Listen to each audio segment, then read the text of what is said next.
I'm sitting here at home, quarantined like the rest of you. I hope you're doing well. My name's Tom Harper. This is the Learning the Avidyne series of webinars. We're going to be doing these every Thursday. This one's about using the iPad Trainer app. So I'll teach you a little bit about how to load and set up the trainer, but also then how you can use the trainer to learn the IFD, because that's really the end game, right? I'm going to show you our Avidyne video. It's about a little over 2-minute video. We're going to do a product overview. We'll go through downloading, menus and controls. Then we'll do the slides on how to load a flight plan and all that. And then after that, we will switch to the live demo on the iPad. I can project that up here. Hopefully, then we can get into some more specific things with it. Talk a little bit about hooking the IFD trainer to the IFD100. A little competitive overview to help you in your buying decision for those that haven't made the choice yet. And some other resources for both prospects and current customers that may find helpful. First thing I want to do is I want to show you a cool video we put together.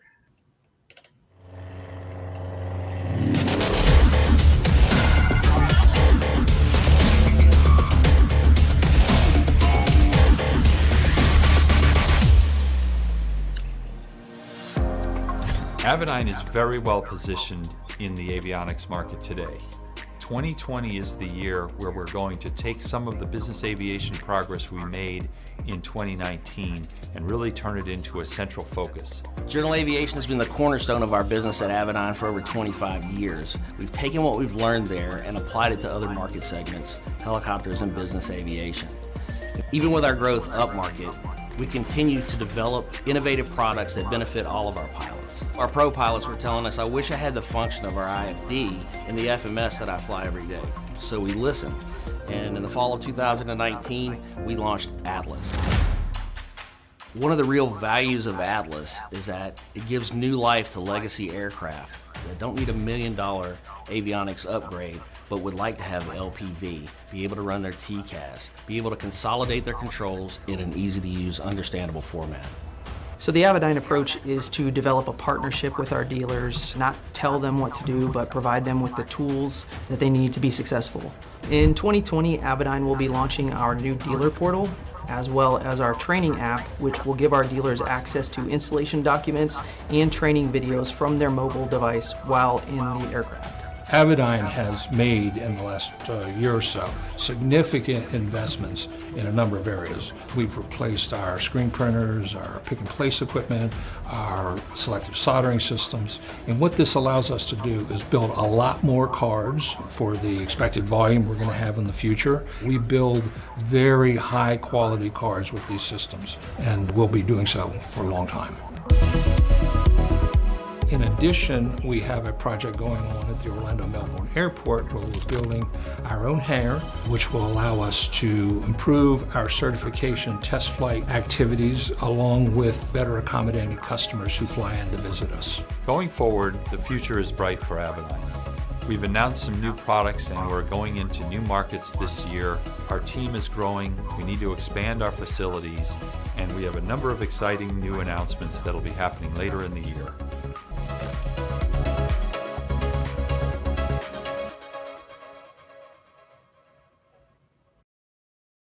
The IFD is an FMS GPS NavCom. We have 3 different models, the 550, the 540, and the 440. And then we have 3 models that are GPS only, the IFD 545, the 510, and the 410. So the difference, as you can see on the chart, is 3 of them have a VHF NavCom and 3 of them are GPS only. They all have the 3D synthetic vision. I'll talk about the 550 and 545 that have the attitude reference sensor. They all include integrated Bluetooth and Wi-Fi for wireless connectivity, and they have forward-looking terrain alerting, which is basically you're getting free TAWS, which is a terrain alerting system. And they have the 5 series has options for video and radar. The key features of the IFD series, all of the products that we make in this line feature hybrid touch, which is a significant benefit for pilots in that In addition to the touchscreen, we give you knobs and buttons.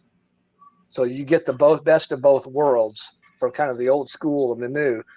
Frankly, we think touch by itself is kind of tough.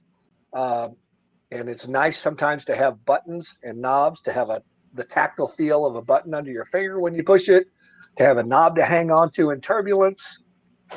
There's certain things that lend themselves well to touch. And one of them is, you can pinch zoom, which is kind of nice, but you can also twist the knob to zoom in and out on the map range. So little things like that. So very, very useful, the hybrid touch, and pilots seem to really like it. Those that have it kind of get it. Synthetic vision is standard, as I mentioned. You get a exocentric view of your own airplane, your own ship out there.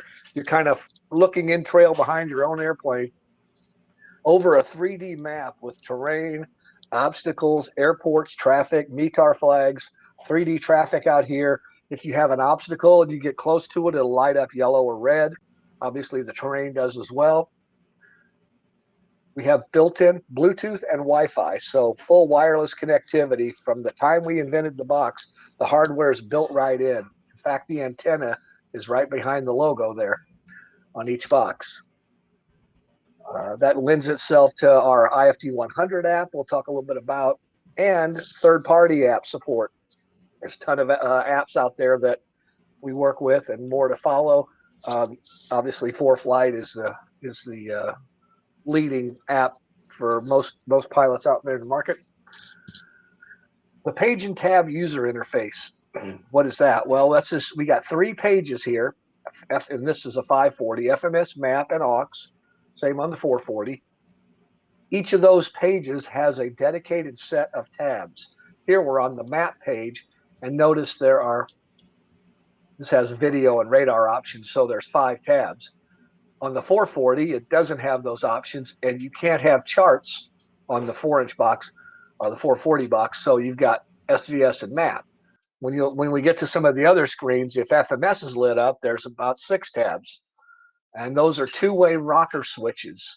So you can toggle through the tabs, or you can just click on a page and then touch the tab. So you can get to any page in the system in 1 or 2 clicks. I'll repeat that because it's important. With this system, you can get to any page in 1 or 2 clicks. That was the design criteria that we set out with when we designed our FMS. We didn't want a bunch of nested menus. We didn't want you drilling down the rabbit hole and then have to come back to the home page and try to figure out where you're at. Everything's plainly labeled. This gentleman's saying he's got no audio. I would tell him to hit the reset.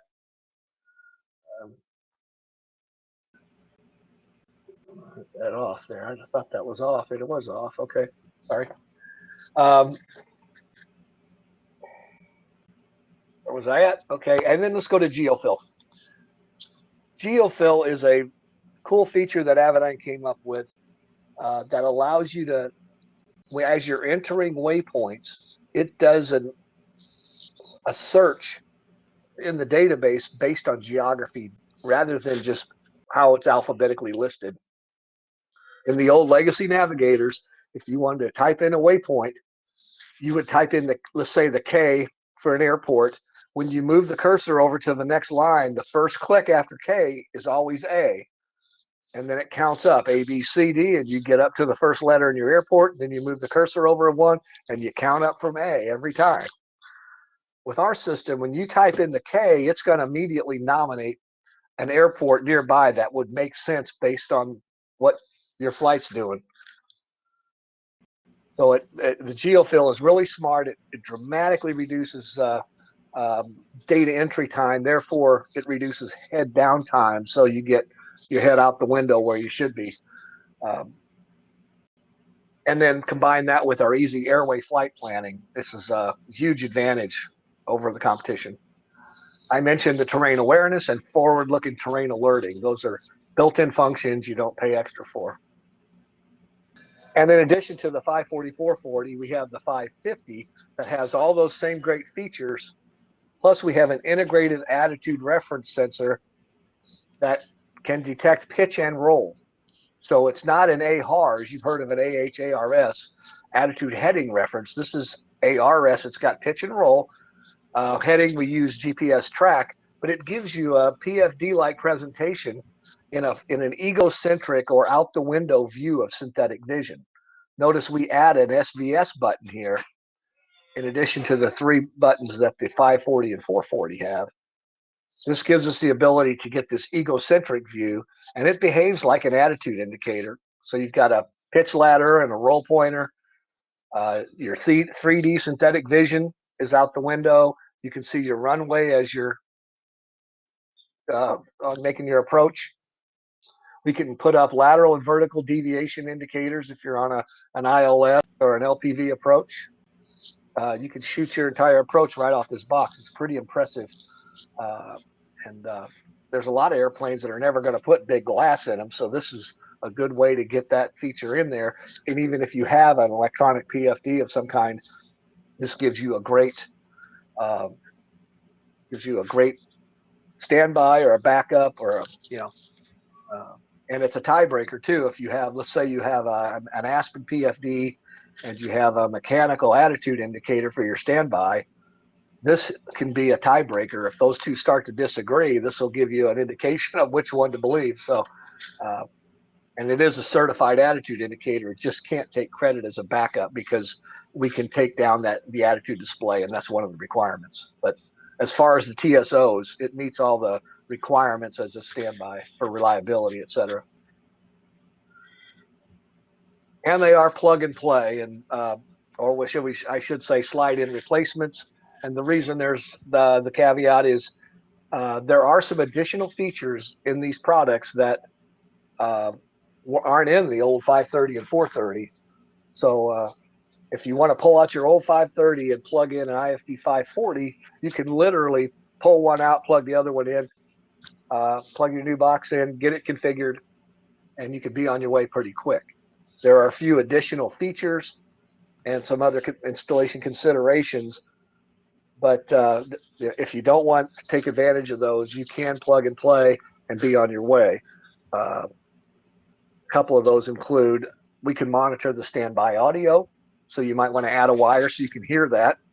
We have terrain alerting capability that the 530 and 430 don't have. If you want, you can get a visual alert, but if you want an audible alert, which we recommend, then you might want to add that wire into your audio panel. So again, there could be some wiring changes, but for the most part, it uses the same connector, the same tray.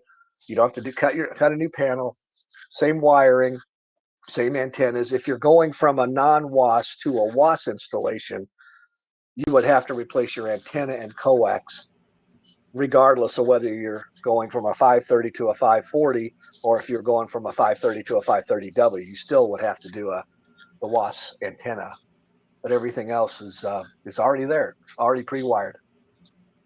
Big installation cost saver.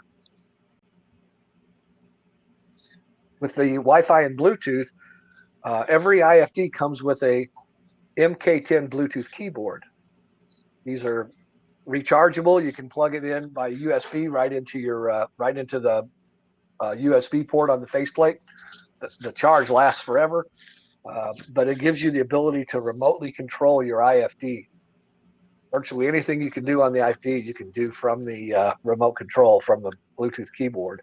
You can zoom in and out. You can go direct. You can load an approach. You can build an entire flight plan.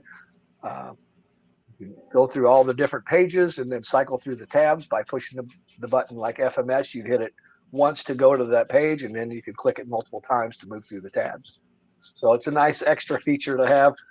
Keep one of those next to you, especially like on some of the older airplanes, like the old Baron or Bonanza, where the radio stacks off to the far right.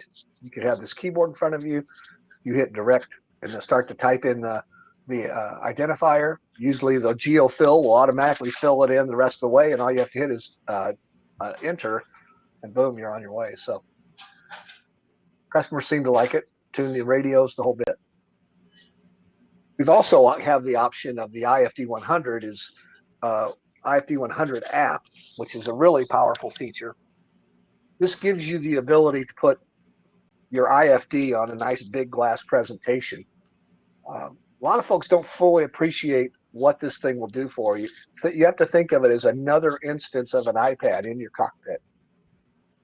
It'll literally behave just like a big screen version of your panel mounted box.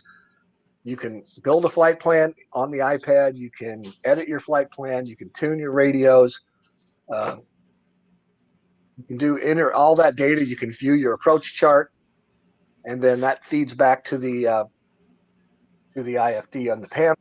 And have independent page selection, so I can have this one, as you see here, on a plan view, while I've got a 3D synthetic vision on the iPad.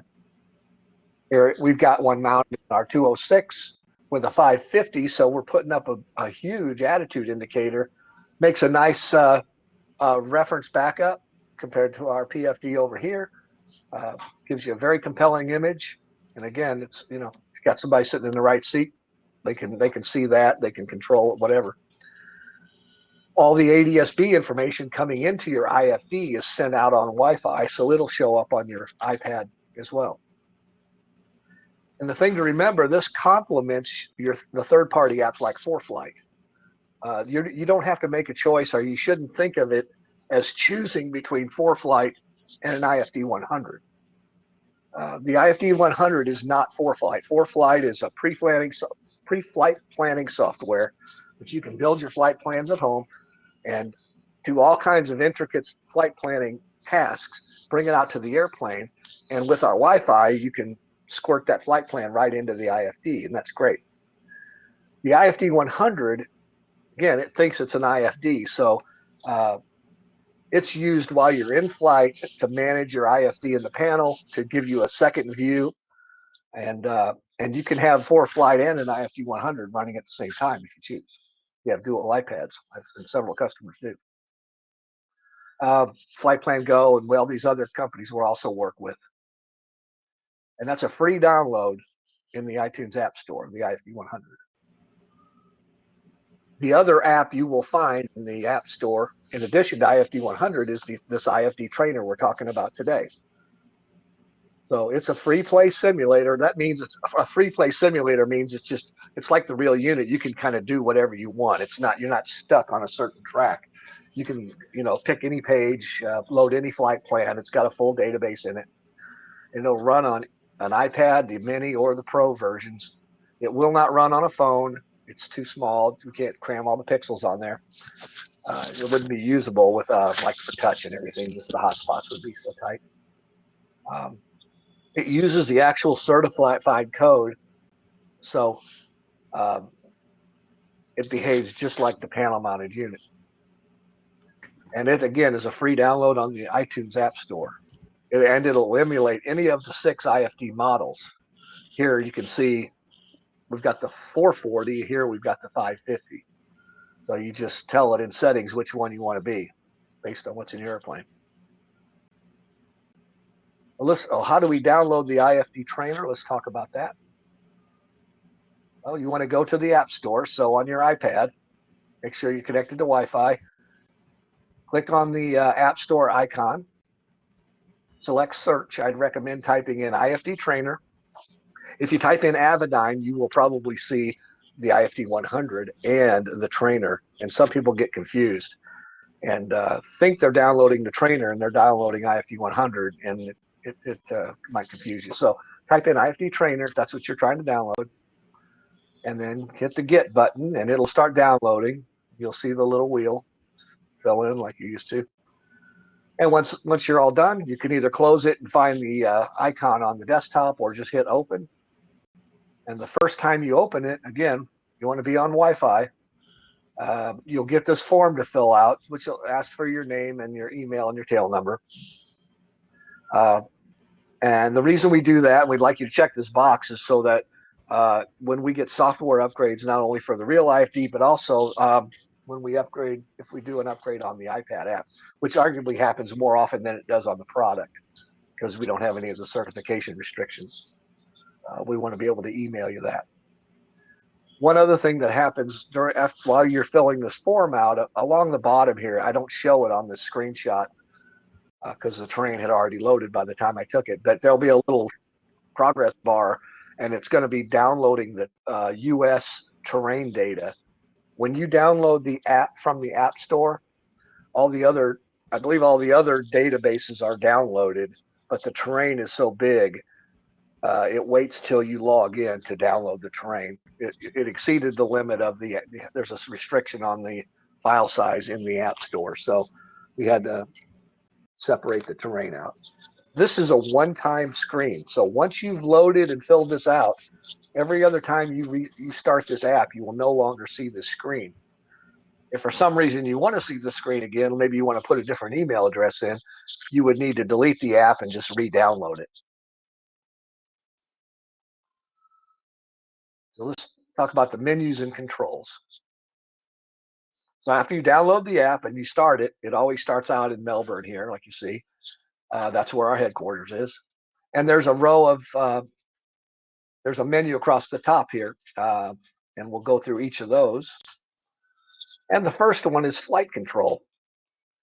And what flight control does is that gives you the ability to set how the simulated aircraft, essentially, that you're riding in, the simulator is being driven by, how it's operating.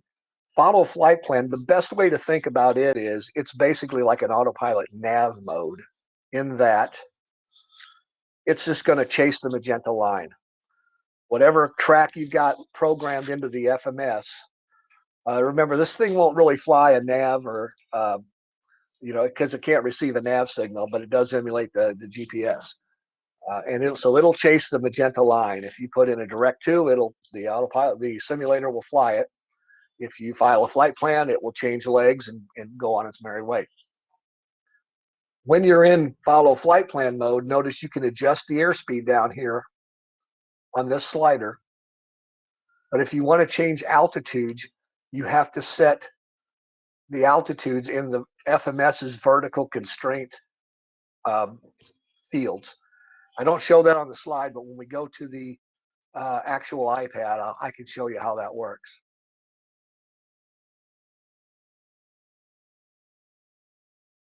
The next one is called autopilot. And the way I like to think of it is it's like you're flying in heading mode on an autopilot. So basically, the simulated airplane that this simulator is in is going to track the heading bug. Notice you've now got a heading slider along with airspeed, and those two, we've got an altitude slider. So kind of think of it as a heading bug set or a heading pre-select and an altitude pre-select. So if you want to climb to 5,000 feet, you slide that up to 5,000, and from wherever you are, it will chase and get you down to 5,000 feet MSL and level you out. So if you're out here in the East Coast and you put it at 5,000, the AGL altitude on your data block will say that. But if you're out west in the Midwest, it'll get to 5,000, but it'll say you're 4,000 because it's using MSL. So that's a nice feature. And I'll show you how that's used in practice. And then the third one is manual flight. This is not as conducive for training on the IFD, but it's kind of fun to just fly the simulator around sometimes. So this gives you essentially like a pseudo joystick here or a control yoke. So you can literally pull back on the yoke by pushing down, and the airplane will climb, and then you can roll left and right. You pitch up, pitch down, and you hit the middle button here to center it. And you're just tooling around. You can control the airspeed. The simulator will not descend on an approach. So when you program an approach in, the simulator will just continue to fly you at whatever your last altitude was over the airport. It doesn't take you all the way down. If you want to be clever, you could switch it to here and kind of try to hand fly it, but good luck with that. It's pretty touchy. But anyway, the engineers put it in, and that's the way it works. Most of the time, I'm using the follow flight plan, and then when I'm setting up, like I'm in vectors mode, being vectored around, I would use the autopilot mode and fly the heading bug. We'll demo that. The next one is your simulation rate or speed. So here you can pause the sim And I recommend when you first load it up and you're getting ready to put a flight plan in, jump up there and just put it on pause, because the simulator wants to start flying immediately. So as soon as you put your first waypoint in, it's going to take off, even though if you're putting in a long flight plan and you say, well, wait a minute, I haven't got my feet off the brakes in real life. This thing's going to just go 50 feet down the runway and pull up and head out, you know. So just pause it until you're ready to go and you've got everything the way you like it. And then you can go in and put it ×1 for real time, or you can speed things up if you're between long legs or whatever. And we'll demo that as well.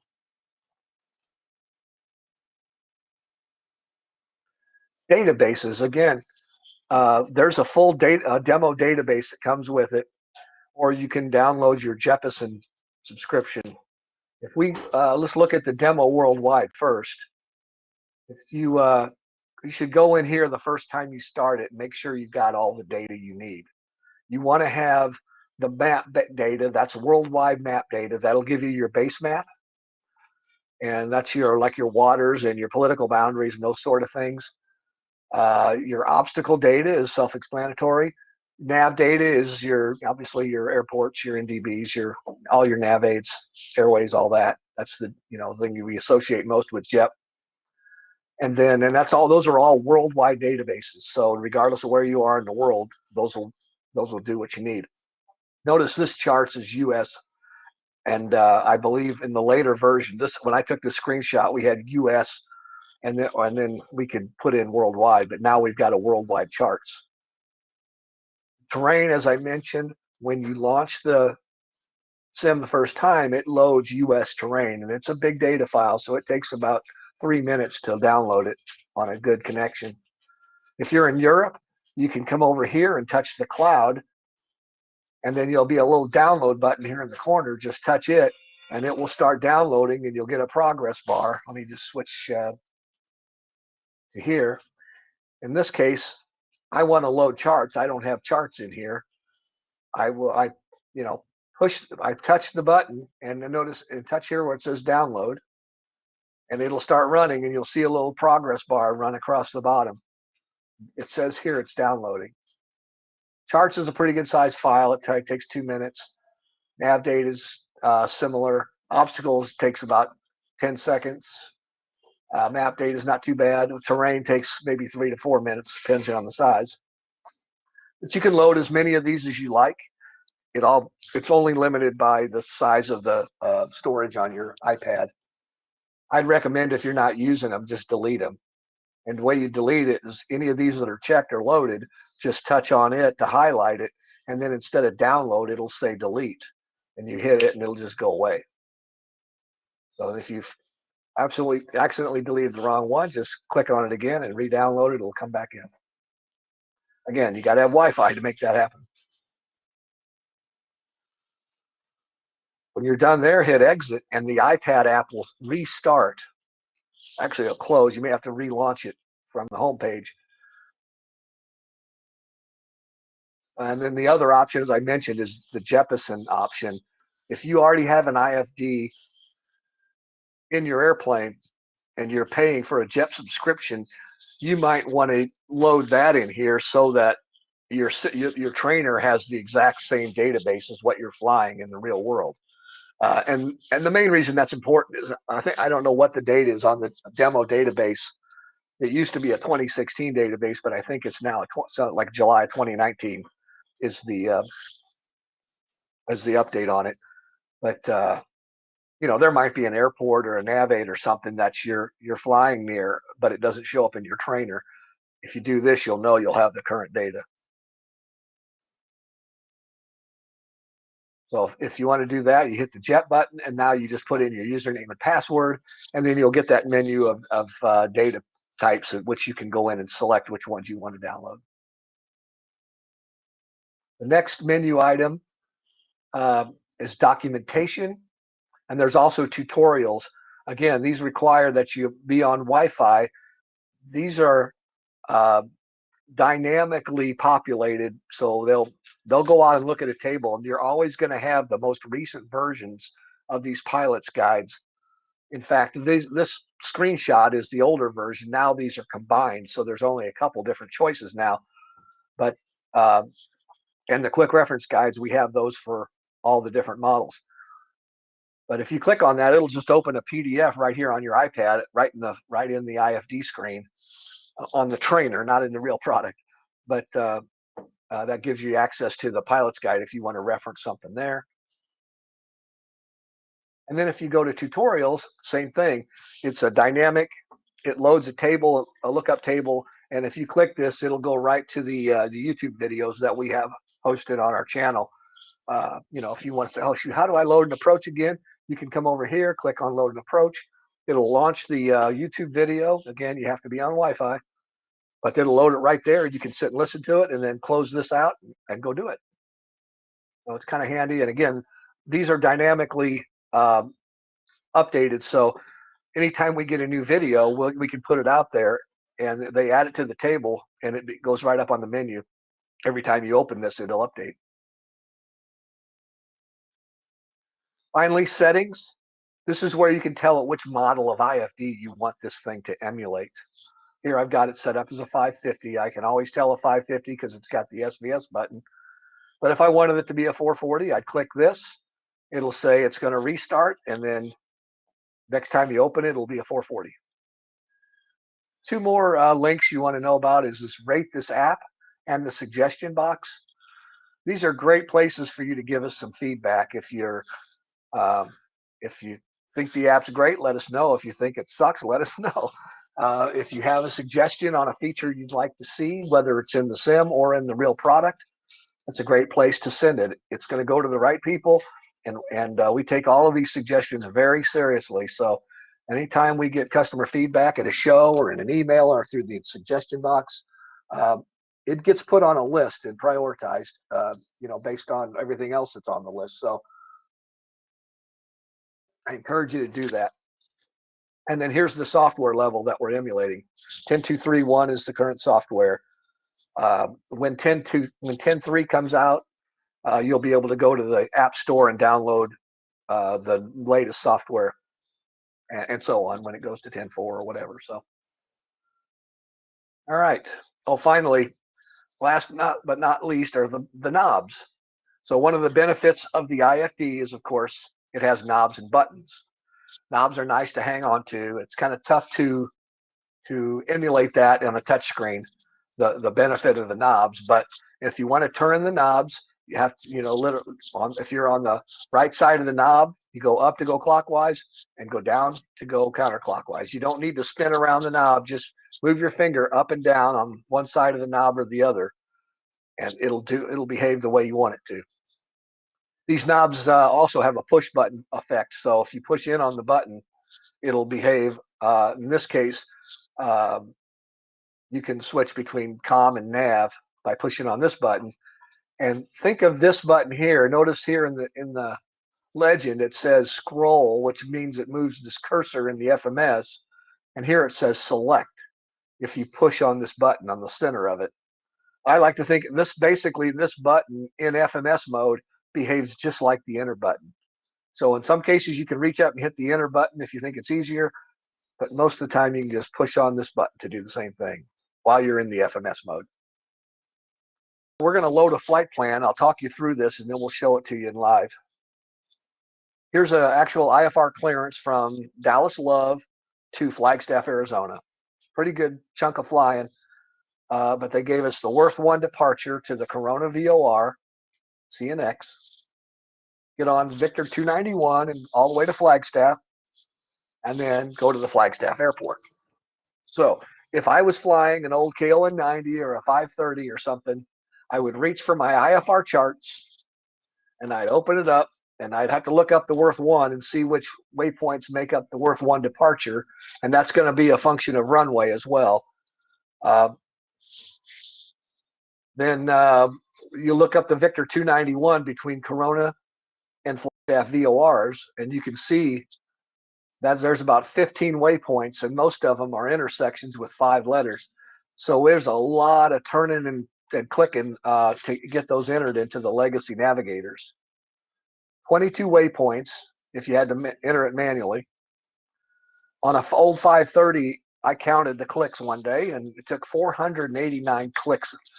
ABC clicks of the knobs or pushes of buttons, and that's assuming I had no do-overs, which I was pretty good operating a 530, but that included a lot of do-overs because, and I'm sure you all know what I'm talking about, where, oh shoot, I was supposed to push in on the knob. No, wait, I was supposed to push the menu button this time.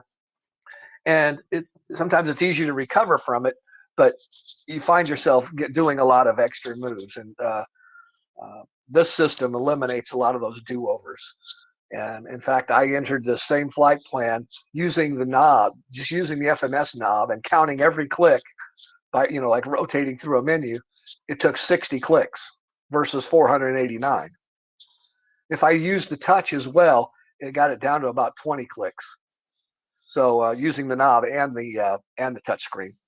So significant reduction. I mean, that's like 95% reduction in workload there. So that means less head downtime, more time with your head out the window where it belongs.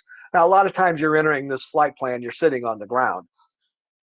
But these same benefits hold true because what happens as soon as you get airborne, they're going to issue you a change to your clearance, right? They want to amend your clearance for you while you're climbing out in busy terminal areas. So it makes it super easy to edit your flight plan as well when you're in a high workload. So the first thing we want to do is we want to set our origin. Anytime when you first launch the simulator, you're always at Melbourne Airport. That's our factory. That's the default. I think once you start playing with it, it'll save the last origin you put in. To change the origin, a lot of folks had some trouble understanding how to do that because the first thing you want to do is I'll immediately start asking you to add another waypoint. You want to reach up and just touch the MLB, touch this cell. You could also move the small knob. Right now, the outer knob moves the cursor. See how it's around the whole waypoint? If you use the smaller knob, it will move through the cells within the box. It's kind of a coarse and fine adjust. So you can move the knob over MLB and then push in on it. It will turn white. The background will turn white and the letters will turn black. And then you can manually outer knob, inner knob, just like a 530, move the cursor over and spin the knob. But the easiest thing to do is touch the cell and a QWERTY keyboard pops up. I think that hand's a little bit out of proportion for this box, but okay. Anyway, you touch the cell there and the QWERTY keyboard will pop up and you type in K, D, A, and in this case, before I get to the L, it usually pops it up because that GeoFill does that. So you type in KDAL, and you see there's a scratch pad down here, kind of keeping track of what you're doing as well. And you hit enter. Okay, now you've repositioned the simulator at Dallas Love. If you were in a real airplane, of course, you flew into Dallas Love yesterday. Now you've come out this morning, and it knows you landed at Dallas yesterday, unless you relocated the airplane on a flatbed. Or if you're outside the hangar, the GPS is going to figure it out pretty quick here at Dallas Love. So if you turn it on in the morning, this is what it would look like in the airplane. On the simulator, you may want to tell it where you're at, either your home airport or some route you're planning on flying sometime. So let's enter the flight plan that we just showed you earlier. This is the clearance we've got. We're going to go from Dallas Love to Flagstaff. So let's give that a go. So I'm going to show you one way to do it. There are multiple ways. Maybe when we get into the demo here, live demo, I can show you. But I like using this FMS knob. That's what I call it. It's context sensitive. It knows where you're at. But you turn the knob to move the cursor or make a selection, and you push in on the knob, same as enter, it makes the selection. So what we're going to do is we're going to, and the other way to do it, you could just double click on the screen. Oh, I know what we're going to do first. See this little map tab right here? I'm going to push on that. That's called a side tab. And if I push it, watch what it does. It slides the FMS over So I get an abbreviated look at my FMS waypoints, but it also gives me a view of my map. You can see my own ship. I happen to be sitting, if you went to the SVS mode, you could see, or if you zoomed in real close, you would see that I'm sitting on the runway, runway 13, whatever it is there. It's runway 31. Dyslexic. Yeah, it's 13. Sorry, looking the wrong way. Anyway, so now what we're going to do is we're going to enter our flight plan. There's an insert cursor there. I'm going to push on the FMS knob. And every time I push on that, when I've got an insert cursor like that, and I push on the FMS knob, it's going to pop up an FMS menu. And when the FMS menu is smart enough, based on where you are at, it's going to give you all the choices you can have based on where you are. In this case, sitting on the ground at Dallas Love. So I can enter a waypoint. If I want to go to Austin, I could just put in the waypoint and fly down to Austin. But in this case, we would just enter a waypoint. But we've been cleared on the Worth 1 departure. So you can see there's a list of published departures, and Dallas Love has a ton of them compared to most airports. And it's got a lot going on there. So, and you can see it looks like these are in alphabetical order. Which makes more sense in this case. So what we're going to do now is we're going to scroll this knob. I could reach up here and flick this with the touch screen and flick it a couple times to find the Worth 1. If you'll notice on this menu, again, these are alphabetical, so Worth 1 is going to be down the list a ways. This light blue part of the box right here, that's an indicator. Okay, oh, shoot, you can't see my mouse there, can you? There's a light blue box off to the right by the waypoint that's lit up. That shows you where you are in relation to the rest of that menu. So if I were to start scrolling, that blue box is going to move down. Let me show you on the next screen. I'm scrolling down all the way to Worth 1. Now look at where that little light blue line just to the right of Worth 1, and the rest of the menu is up above me. So I don't know if that makes sense without seeing the mouse where I'm pointing. But so anyway, we're going to select the Worth 1. So we highlighted it. And as soon as I highlight it, it gives me a picture of what the Worth 1 looks like.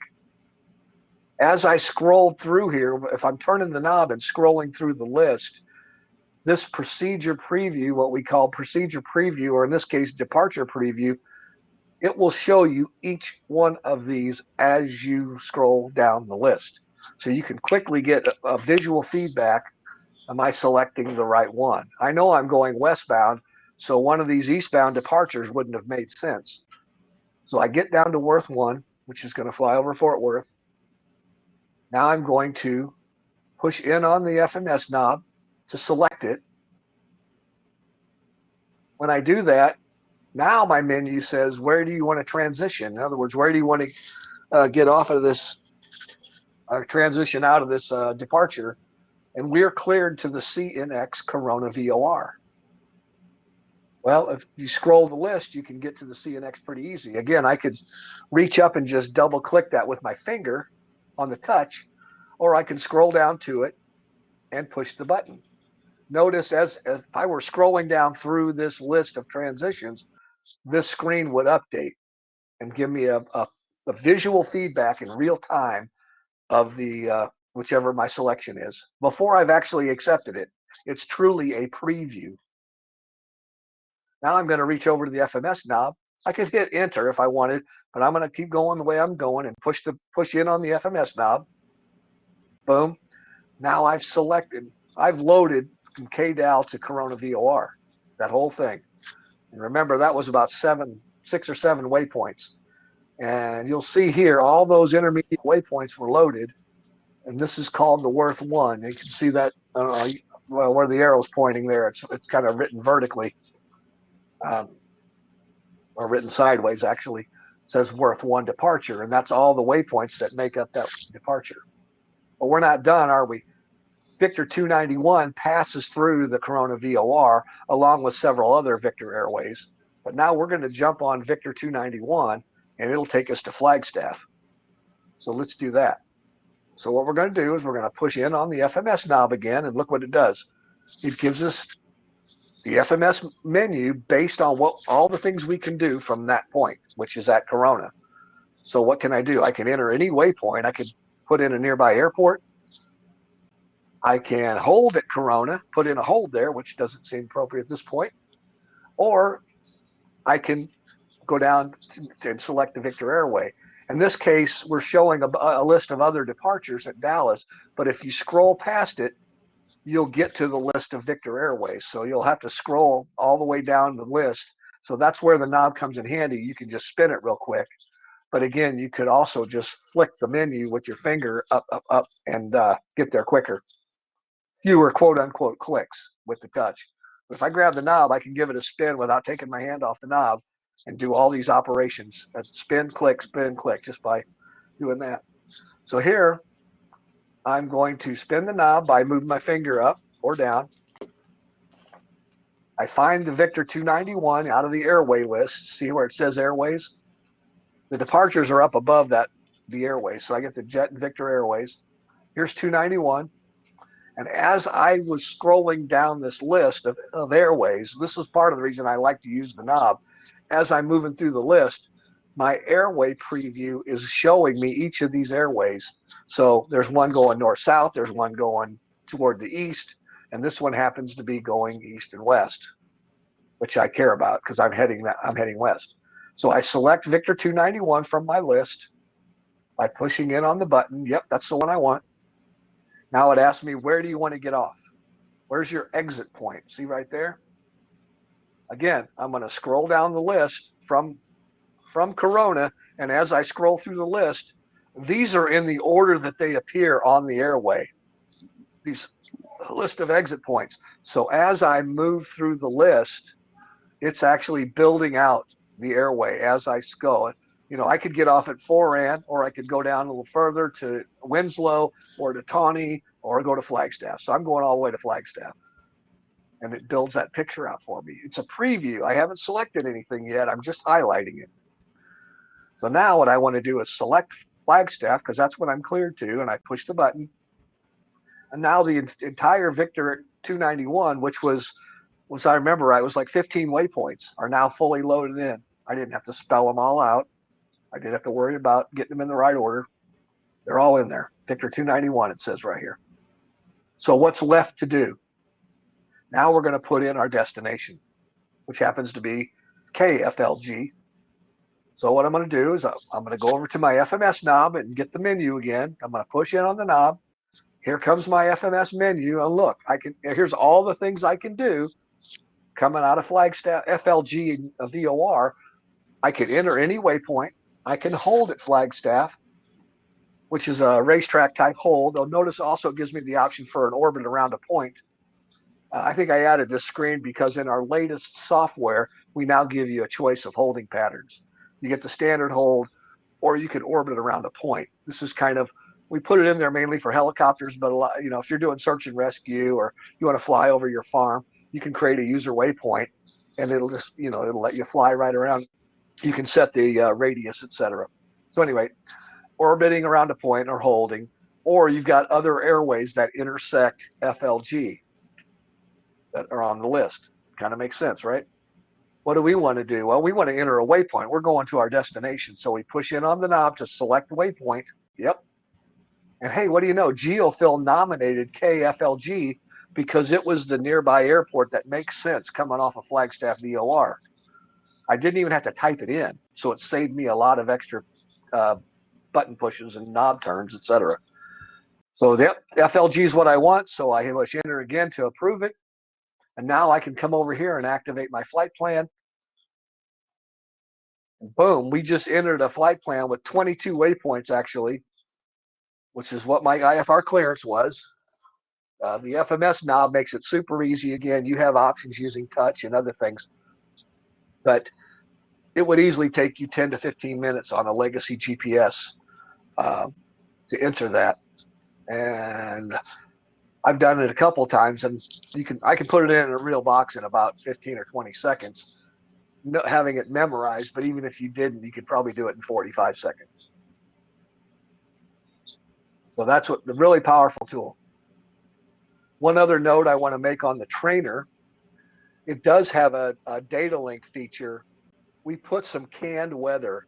We just recorded some weather in the Northeast region. And if you want to see what the data link will look like on the trainer, just make a flight plan in the Northeast somewhere.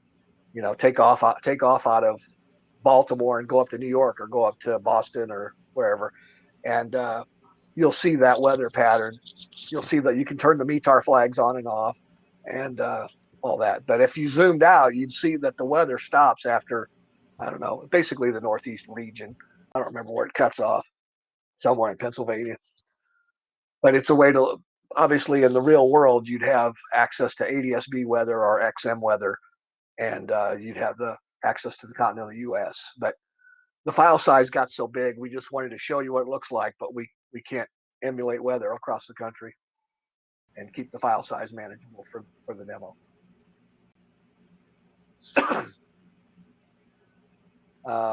Real quick, we'll show you how to enter a hold. If I'm flying along, this is kind of maybe unreal, but you're flying along here, active waypoint is Ciola. What if it tells us, I want you to hold at Kirst when you get to Kirst? You're going to have to hold there. Something's going on in the airspace. So how do we do that? Well, let's scroll over to Kirst. I moved our cursor around the waypoint, or you could put it after it in the insert. But anyway, this works. Push in on the FMS knob. Hey, look, it gives us an FMS menu. It tells us all the things we can do from Kirst. Not as many. You can hold at Kirst, or you can enter some Dallas departures again, which are because we haven't taken off yet. So I'm going to hold at Kirst, hit push in on the button. Oh, before I do that, notice here it's automatically highlighted because that's the only option up there. We've already shown a hold preview. Again, it's not selected. It's a true preview. It's highlighted, but I haven't selected it yet. If I moved on past this to some other selection, that would go away. But it shows you what the default hold would look like. That's what we want. So we push in on the FMS knob, boom, and we get our hold. So there's a little hold here. If I zoomed in at Kirst, this is zoomed out. But notice it put in a hold, what we call a hold waypoint after Kirst. So here's Kirst, and we're holding east of Kirst. I want to get more information on that. I hit my little side tab here and expand out my FMS to a full FMS screen again. And here you can see all the parameters of the hold. It automatically defaults to right turns and 1 minute legs at your current heading. Those are easily editable. Let's say instead of a right turn, they wanted us to have left turns. You got two ways to do that. You can reach up and touch where it says right, just double click it, and it'll switch from right to left. And when you do that, your little map screen on the map, if you pushed your side tab back, the little hold would switch to the other side of the flight track. We can also edit, make 1 minute legs into 2 minute legs, 5 minute legs. You can switch them to nautical mile legs versus minutes. You can also change your bearing here on your course. You can also enter crossing points, so you can hold before Kirst right here, and a certain altitude as well.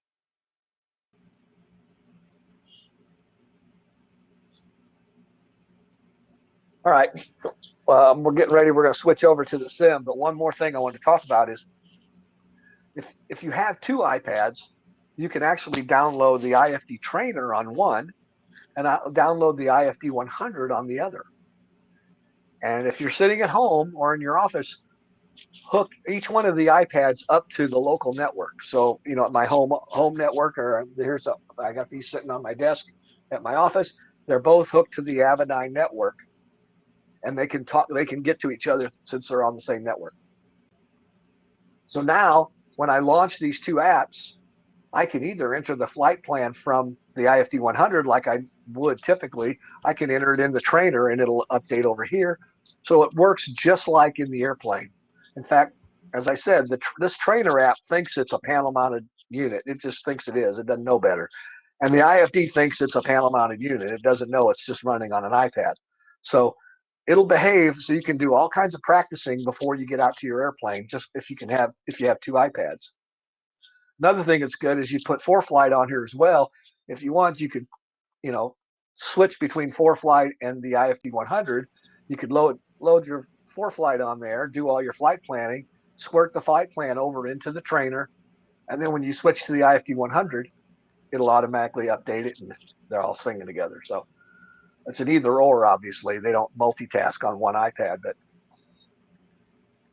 theoretically, you could have 3 iPads and have a ForeFlight on one, an IFD100 on one, and then the trainer. So we do have some videos. So if you want to know how to set this up, I've got a pretty in-depth video if you just do a search for it on YouTube. And we'll do a webinar about it at some point. Okay, with that in mind, I want to try and switch to the live trainer. So what we're going to do, this is repeating my iPad screen. And here's that Dallas to Flagstaff clearance. I want to put that in and show you how quick it'll work. So I'm going to double click on, I hit that one once, and it's going to launch the trainer. In the real airplane, because you've got Wi-Fi, you can turn the Wi-Fi on or off. And at startup, it allows you to ignore the Wi-Fi and Bluetooth or allow it. I'm going to hit allow. It doesn't matter on the trainer for this anyway. If you were talking to an IFD100, you want to make sure that's on. It'll allow. Okay, so last time I used this, I had this demo, so it's already in Dallas. Just to show you how to do it, I'm going to reach up and touch Dallas and see how it turns blue. Again, I can do small knob, big knob, and change it. Sorry, I messed up. Touch that, and then if I touch it again, I'll get a QWERTY keyboard, and I can type in my origin and set my origin wherever I want. If I set it KMLB, so if I could type it being better, LB. So that's how it would normally start up. So if you want, again, in this case, we're going to change our origin. We're going to touch MLB like we did in the exercise. It's going to bring up a keyboard, and I'm going to type in KDAL.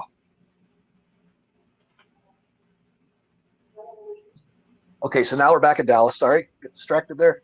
All right, so we're going to enter this thing. So we want to enter the worth 1 departure. Let's do like we talked about. We'll do the side tab.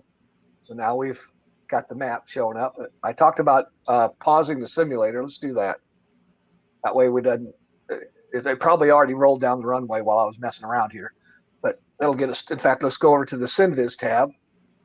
And we're still on the numbers, so we're good. See, we're sitting there on the runway waiting to go.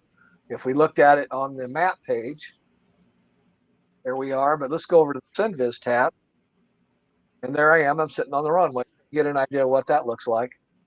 So let's go back over here to the map. And let's go to FMS. I'm sorry. All right, so now what are we going to do? We're going to touch this FMS button. And we want to go down to the worth 1 departure. So now I'm going to scroll this knob. So I'm going to go down. Oh, did you see how as I roll over each of these departures, it actually previews them over here on the screen. In real time, it updates them. I assume you're seeing it as fast as I am. See that? Each departure.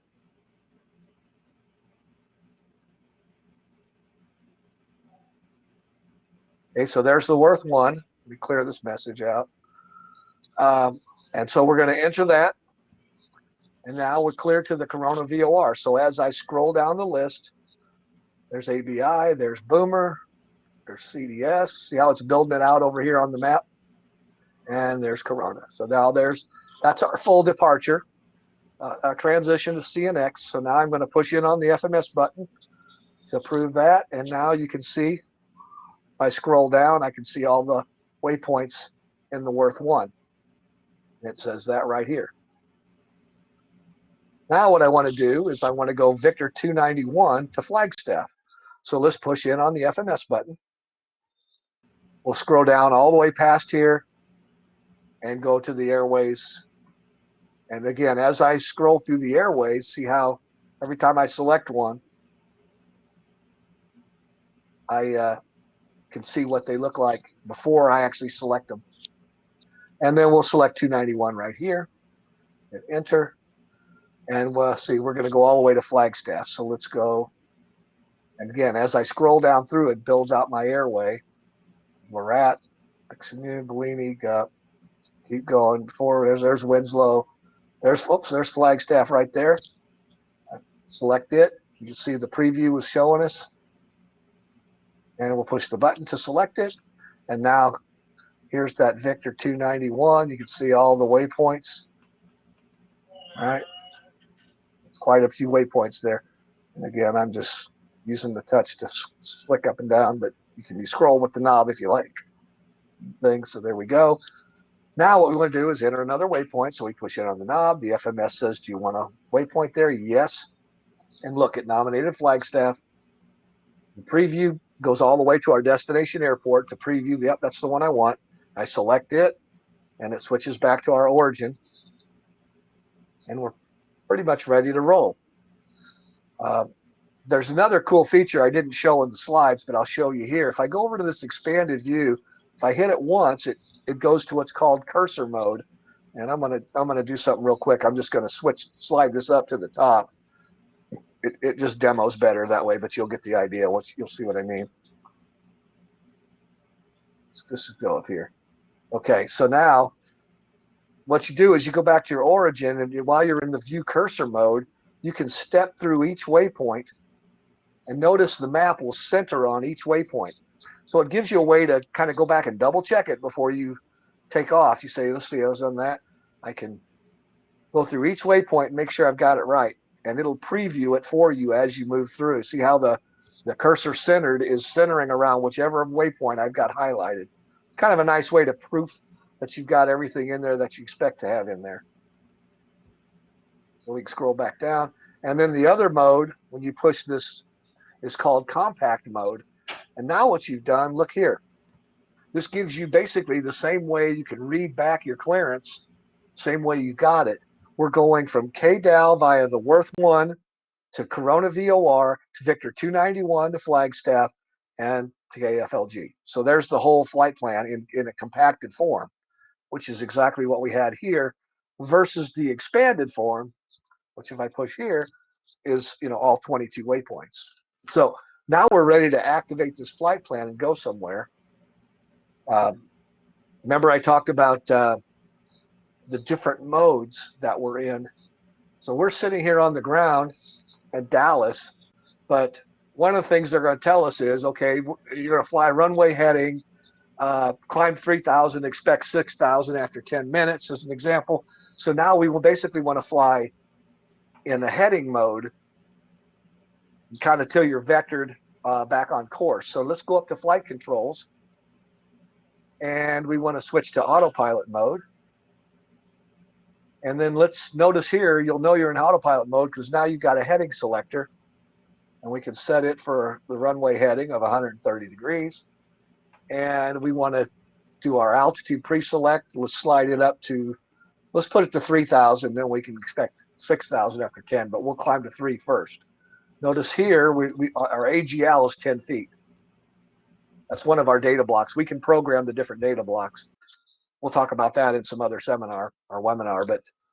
And the other thing we can do is on our frequencies. I didn't talk at all about this, but we can load tower and we can load ground just by highlighting a frequency with the knob and pushing in on the button, and it'll transfer it into the standby window.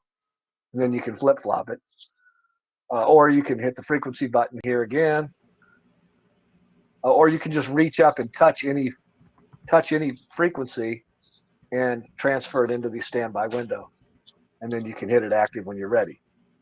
Once you get en route, then you'll have your center frequencies, and all those will be here, and you can have those ready to roll. When you get within 40 miles of your destination, go back to the airport tab, and it'll have all your arrival frequencies, in this case for Flagstaff, in the order that you need them. So very handy. You rarely have to manually tune a frequency again.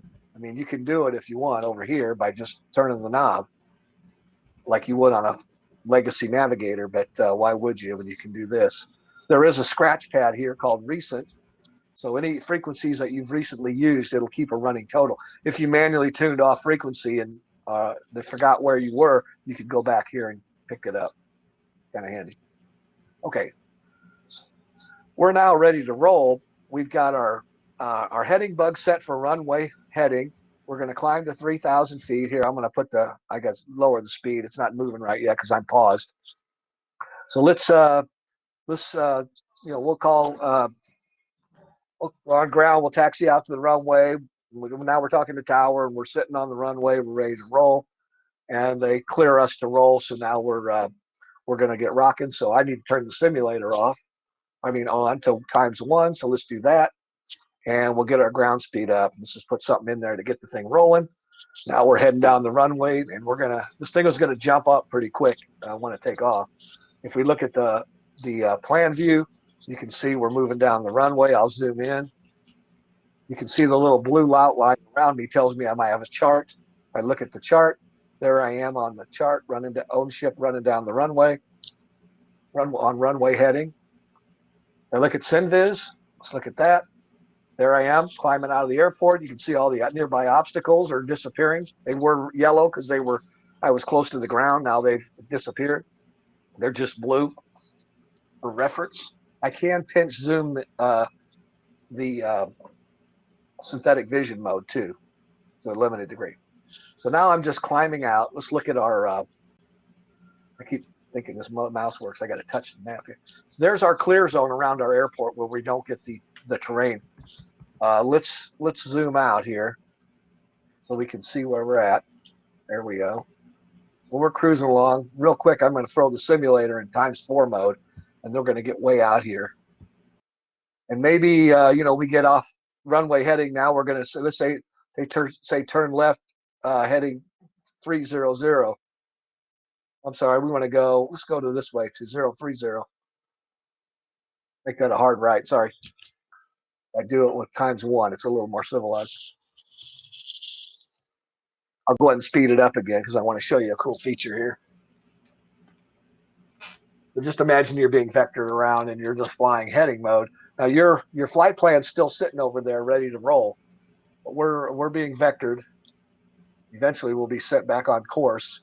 Our first waypoint is TTT, which is the Maverick VOR, just south of DFW. So we're cruising along here. If I got this on ×2, let's go on ×4. This thing will really cook. And you can see there's our synthetic vision. Here's our out the window view. And you can see we're flying the heading bug here. So let's go back to our plan view. And look, here's plan view here. A little further out here. It's cranking pretty good. And maybe now they tell us to turn 330, so now we can. And we're starting our turn. If I were to be on the SynViz page, you'd see me turning. If I was on the main SynViz thing here, you'd see it turning. But let's go back to our plan view so we can get a reference. Now, what I was talking about here is I'm going to pause it just to talk about it. It wants us to intercept the 040 radial off of Maverick and then back on course once we get to the Maverick VOR. So the way we're going to do that is we're going to hit the OBS mode by hitting this button. Notice now it's in OBS. And as I turn this knob, I'm going to switch over to the FMS so you can actually get a digital course readout here along with our map. As we spin the knob, you can see our course slewing around. And we're on the 040 radial. 040 radial is the 220 course. All right. So you dial in the course because course is always inbound, radial is outbound, right? So now we dial in a 220 course, and on our OBS, you can see that's the inbound course we want to fly to get to triple T.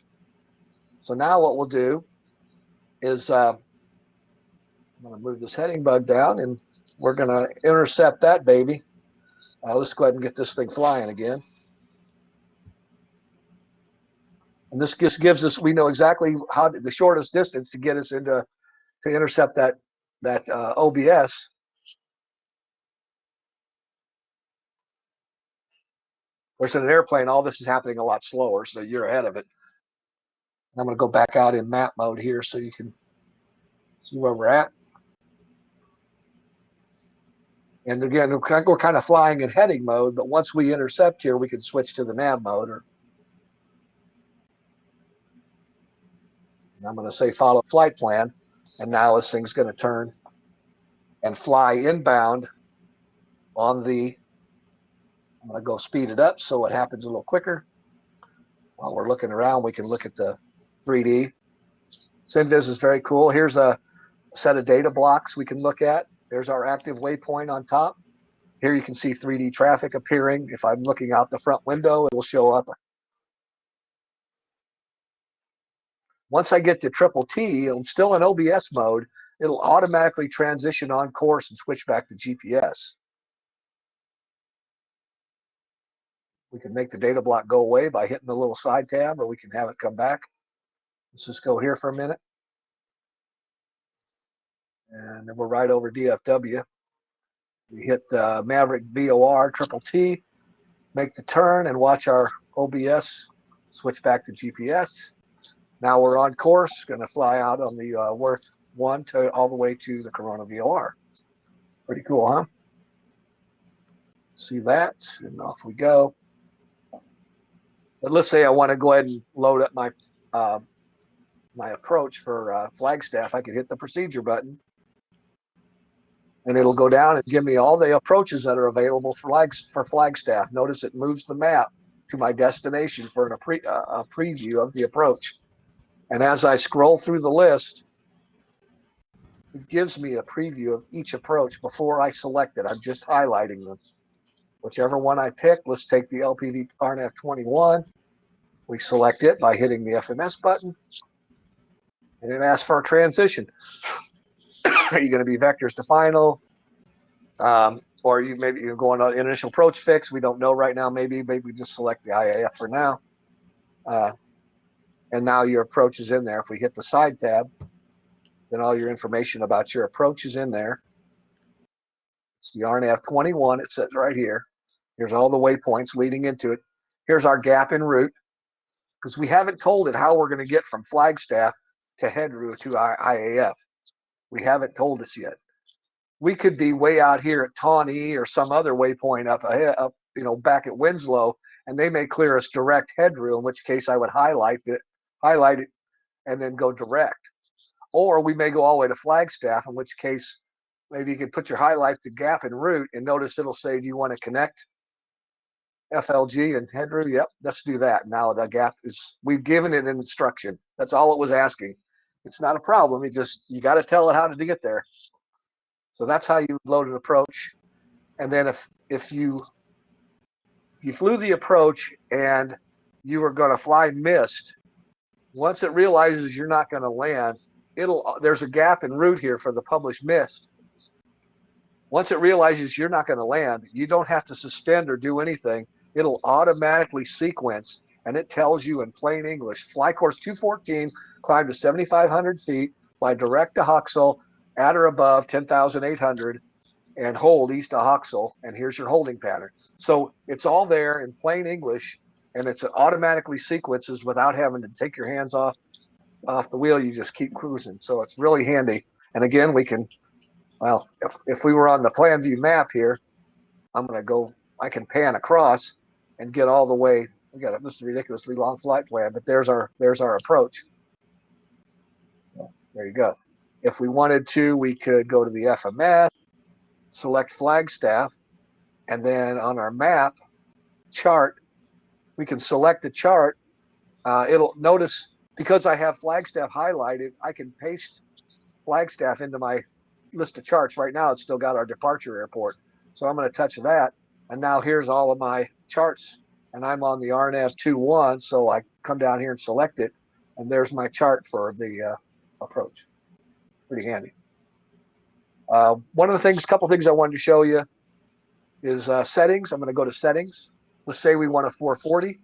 We select it. It says, you sure you want to do that? You say yes. Well, guess what happens? It's going to close out. And next time you restart, look, it's a 440. So that's pretty simple. If you want to be a 540, you say, yep. Closes out. Next time you launch it, look, it's only got 3 buttons instead of 4. I'm going to go back to a 550. That's what I like. Launch that. If you want to watch a tutorial on any one of these videos, I won't bring those up now. You look at here, see, there's the combined top pilots guide for 5 series and 4 series. And here's your quick reference for IFD and the trainer. Here's our database stuff we talked about, our speeds and our simulation. So that's the crux of it. There's a whole bunch of stuff we can do in setup. Over here, we can turn all these settings on and off and set a bunch of user preferences. We'll save that for another day. But that's the trainer. That's the 550. I'm going to switch back out of here and go back to my presentation. We're doing okay on time. So stand by. I'm going to toggle back out to my presentation here. Remember that slide. Real quickly, we're going to run through a quick product comparison for those of you who are considering maybe trading up from the GNS 530. You've got a couple options. I think we can show you how that, this is kind of an eye chart. We'll take each one of these. I talked about the page and tab user interface. The important part of that is to remember we can get to any page in 1 or 2 clicks. If in contrast with the GTNs, you've got this iPhone kind of icon-based user interface, which is really a graphical nested menuing system. It's really the same nested menus of a 530, but it's more in a graphical. So it still has some of those same nested menu drawbacks. I argue it doesn't make sense because you got a home button, and if you want to enter a flight plan, you go to the flight plan page, enter a flight plan, go back home. And then you want to look at the map, you go to the map page, and then it's interesting, and you go back home. Then you want to look at terrain. You get the idea.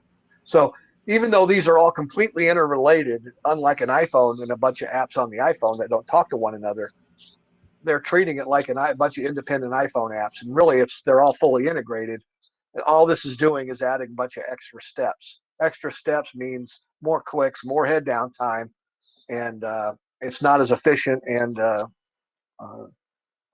you get your head down instead of head out the window. So big advantage, page and tab. Hybrid touch, again, touchscreen plus knobs and buttons, where the GTN, you've got to rely on touchscreen for most things, and you've got a knob and a direct button.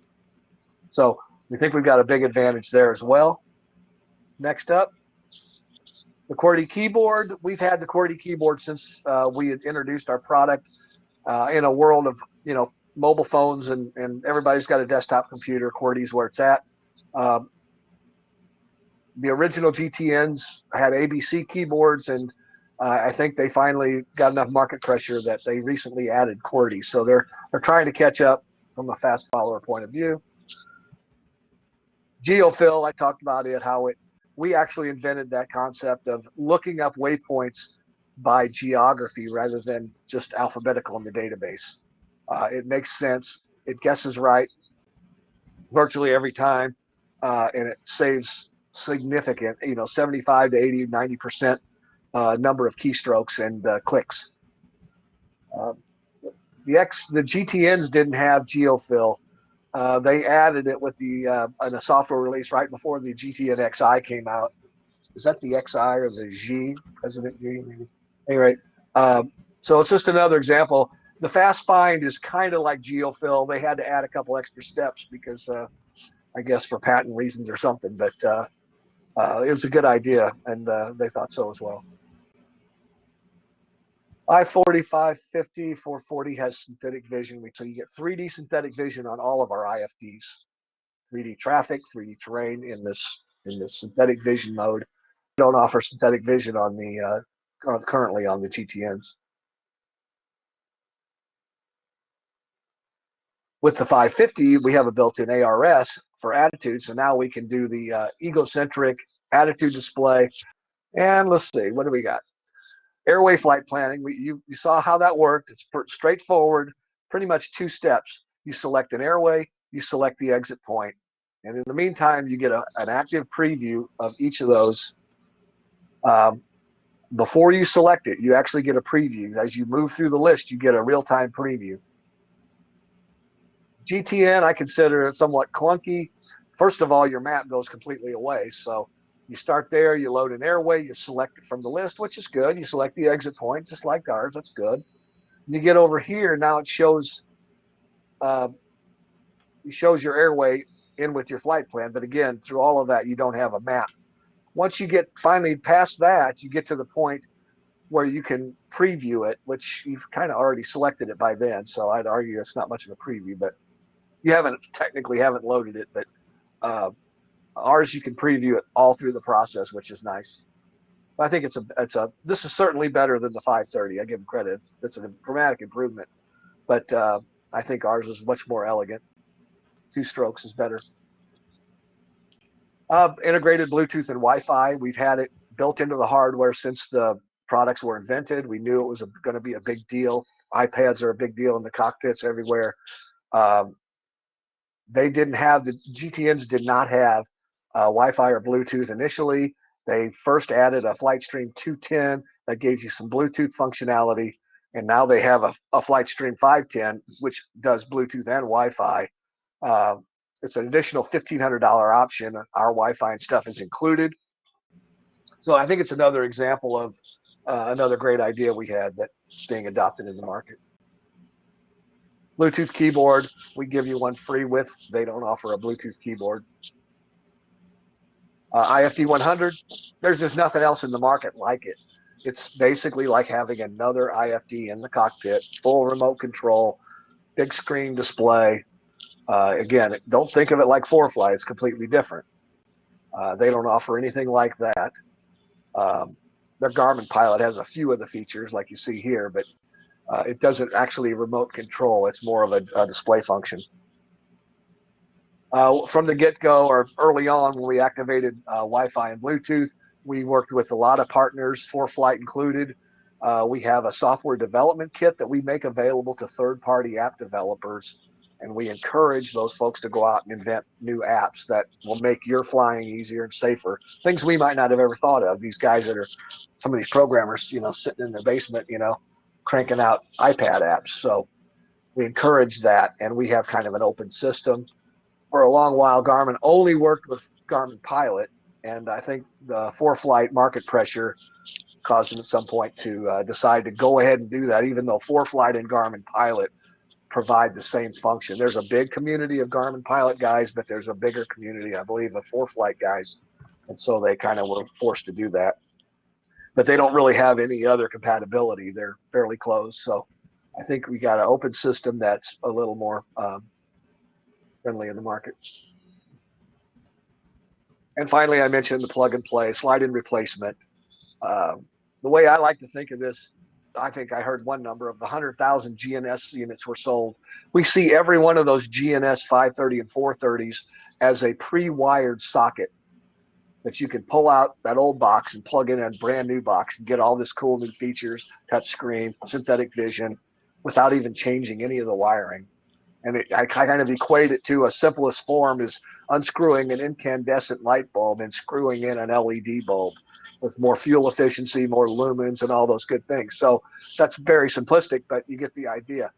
You've already got a 530, you've already got a pre-wired socket. You plug one of these babies in with very little install cost.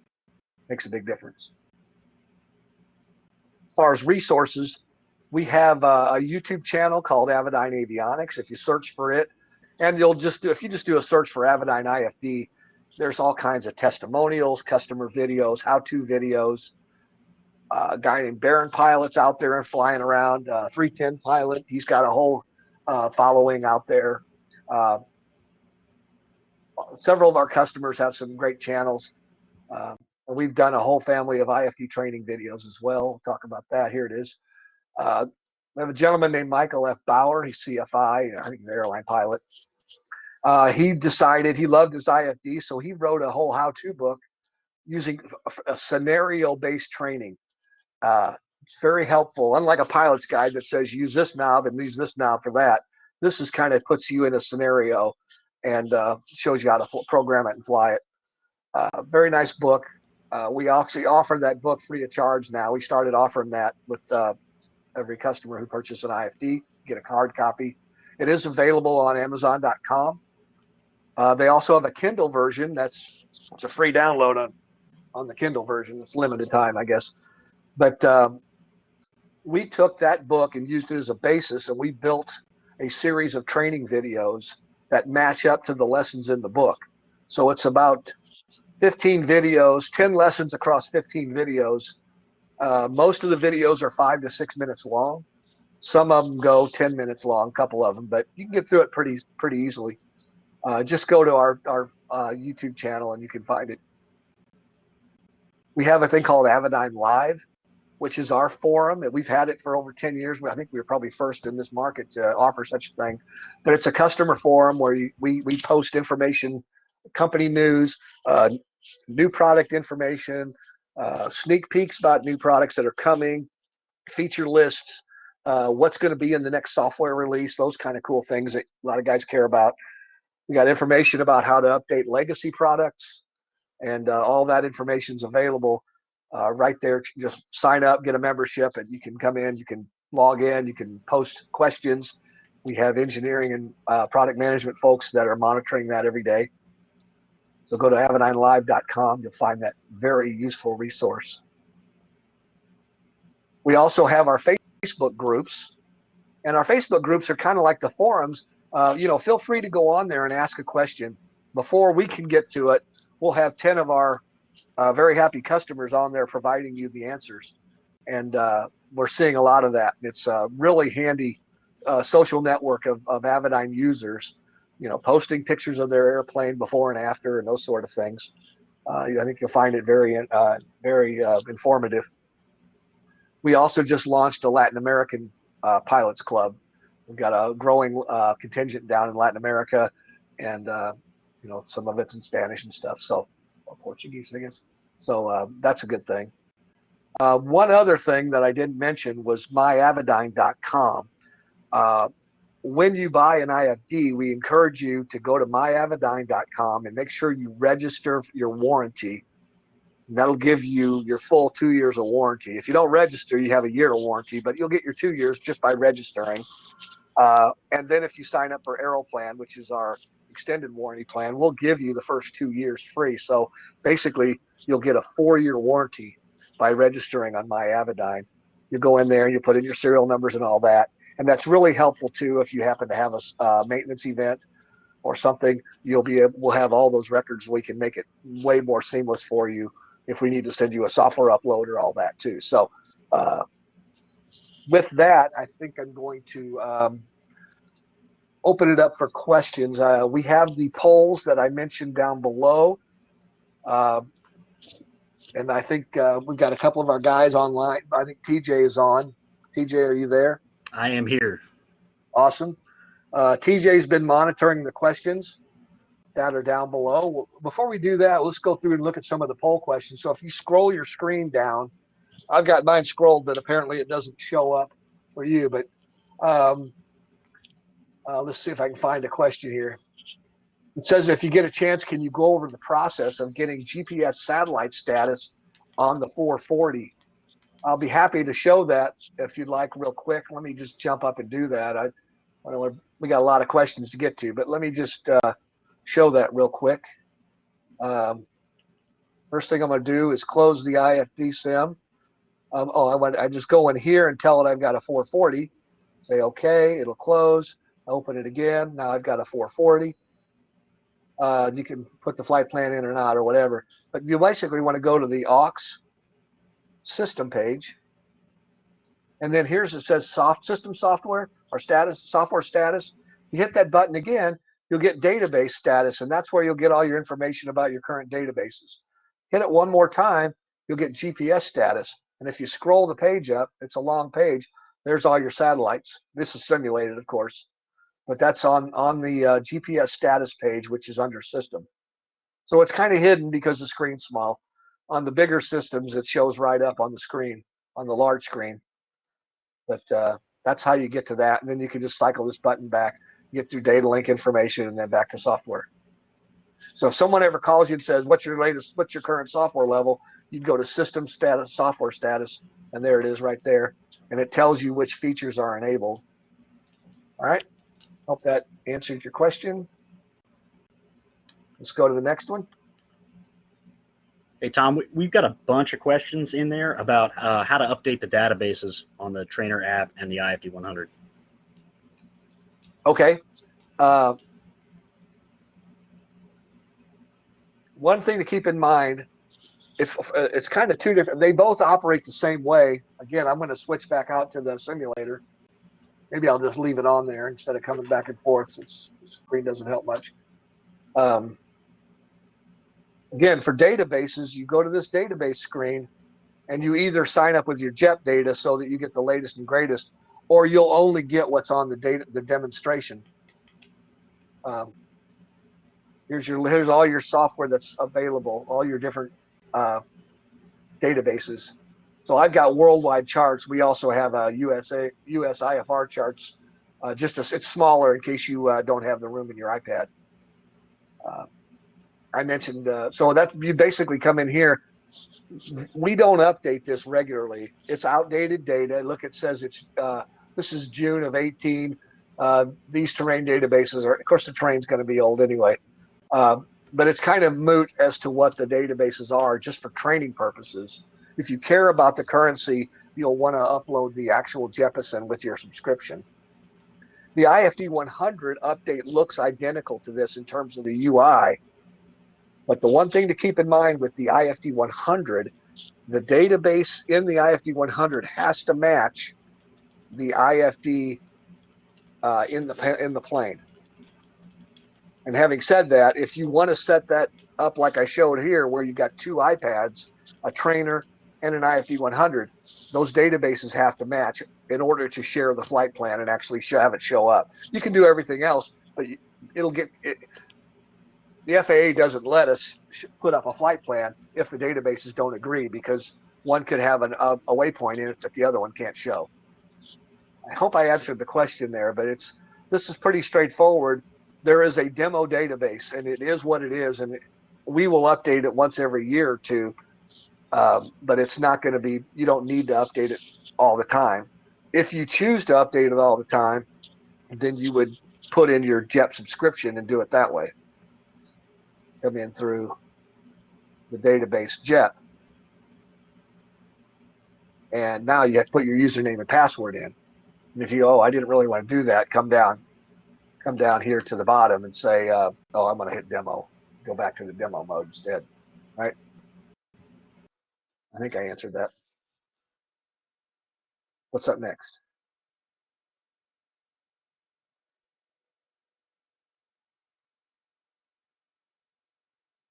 You with me, T? Are you with me, TJ? Test 1, 2.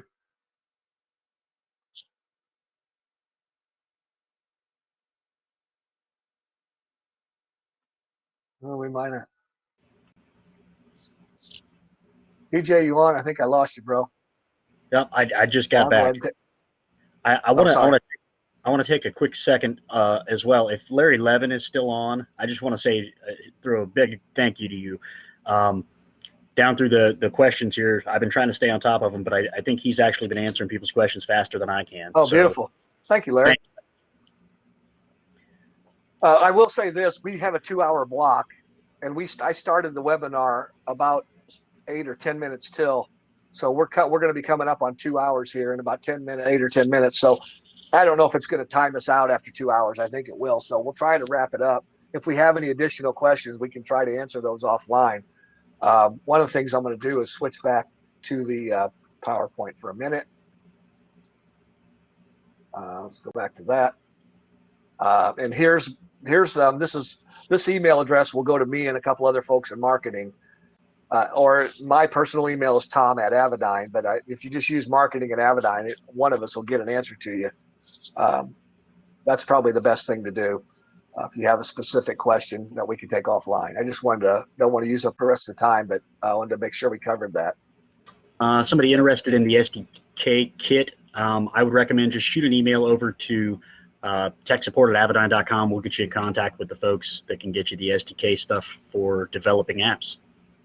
We went a little longer than I expected to go, about 90 minutes, but it was a good group, a lot of good questions, and I appreciate it. Look forward to next week. We'll be talking about, I believe we're going to be talking about ADSB traffic and active traffic advantages and stuff. So hope you join me for that. With that, I'll thank you, TJ, and thank you all folks for joining us tonight. Stay safe out there with everything going on, and hopefully I'll get back to business as usual soon. And fly safe for those of you up in the sky. Take care.